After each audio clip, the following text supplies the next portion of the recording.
Hello students. तो चलिए हम लोग अपना जनवरी नाइट का पार्ट 4 समझते हैं। The leaves were all burned up, darkness covered the orchard again, under the ashes a few embers smoldered, and when a gust of wind blew over them they stirred up briefly, then flickered out again.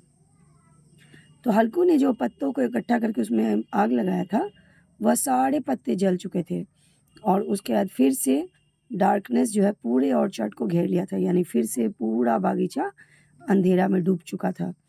Under the assess मतलब वो जो राख था, आग जब जलती है तो उसमें राख होते हैं, उसके अंदर कुछ चिंगारियाँ थी बची हुई हल्की फल्की सी, जो अगर हवा चली तो वह फिर से बाहर निकल आए और फ्लिकर्ड हो उठे। हल्कू wrapped himself up in his shawl again and set up the warm ashes, humming a tune. The fire had warmed him through, but as the cold began to spread, the felt drowsy. हल्कू अपने आप को पूरे shawl से अपने आप को ढक लेता है और फिर से वहीं एसेस के पास बैठ जाता है ह्यूमिंग ट्यून बजाते हुए। फायर नहीं, यानी कि जो वो आग जलाया था उससे वह पूरे रूप से गर्म हो जाता है, लेकिन ये ठंडी जाने की वजह से उसको क्या हो जाता है, थोड़ा सा आलस आने लगता है। ठंड के मौसम में देखते होंगे आप लोग, जब हम लोग को थोड़ा भी गर्मी का एहसास होता है तुरंत नींद आने लग जाती है, आलस आना शुरू हो जाता है। Jabra gave a loud bark and run toward the field. Halku realized that this meant a pack of wild animals had probably broken into the field. तो जेबरा जो था वह खूब जोर से भौंकना शुरू कर देता है और फील्ड की तरफ दौड़ लगा देता है। हल्कू को यह रियलाइज़ होता है कि लगता है कोई जंगली जानवर खेत में घुस चुका है। They might be nilgai. He distinctly heard the noise of their moving around. Then it seemed to him they must be grazing. He began to hear the sound of nibbling. तो उसे ऐसा फील हुआ कि यह नीलगाय ही होंगी, जो कि और उसे उसकी आवाज़ भी आसपास से सुनाई दे रही थी और उसे गाय के खाने की भी आवाज़ आ रही थी। He thought, no, with zebra around, no animal can get into the field. He dripped it to shreds. I must have been mistaken. Now there's no sound at all. How could I have been mistaken? उसने सोचा कि नहीं, zebra के होते हुए कोई भी जानवर जो है सो ऐसा नहीं कर सकता है, लेकिन उसको ऐसा लग रहा था कि वह कुछ गलती कर रहा है। तो उसको ऐसा लग रहा था, अब उसको कोई साउंड नहीं आ रहा था, तो उसको लगा कि हो सकता है उसको आवाज़ सुनने में मिस्टेक हो गया है। ही शाउटेड जेब्रा जेब्रा, वह जेब्रा जेब्रा करके चिल्लाना शुरू कर देता है। Jabra went on barking and did not come to him. Jabra जो है ज़ोर ज़ोर से भौंकते हुए आगे ही बढ़ा, उसके पास लौट करके नहीं आया। Then again there was the sound of munching and crunching in the field. He could not have been mistaken this time. It really hurt to think about getting up from where he was. It was so comfortable that it seemed intolerable to go to the field in this cold and chase after animals. He didn't steer. तो then again फिर से उसको क्या हुआ, पहली बार में तो वह सोचा कि हो सकता है मेरा मिस्टेक है कि आवाज़ फिर आना बंद हो गया था उसको, लेकिन इस बार उसे मंचिंग एंड क्रंचिंग यानी काटने और चबाने की आवाज़ उसको खेत की तरफ से आ रहा था और इस टाइम उसका कोई मिस्टेक नहीं था, वह इस बात को समझ चुका था।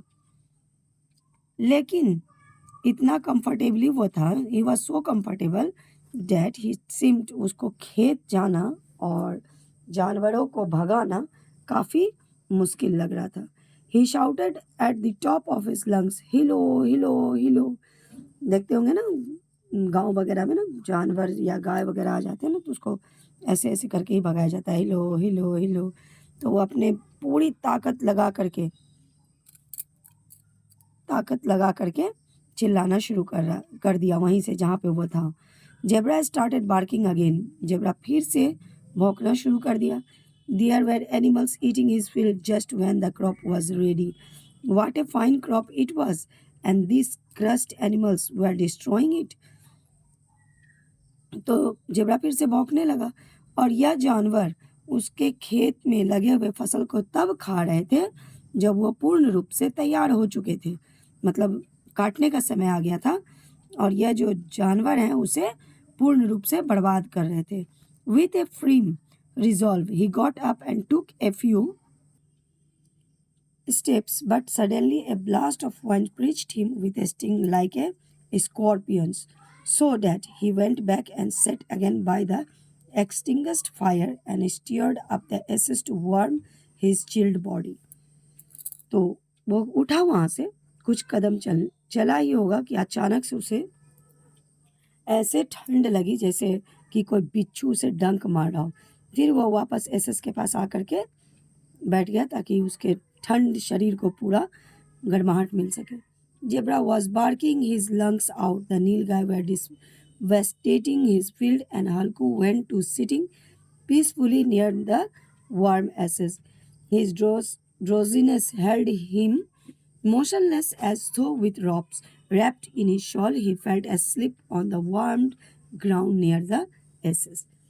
तो ज़ेबरा अभी भी अपने पूरी ताकत लगा करके पूरे लंग्स से भौंके जा रहा था और नील गाय जो है सारे खेत को नाश किए जा रही थी।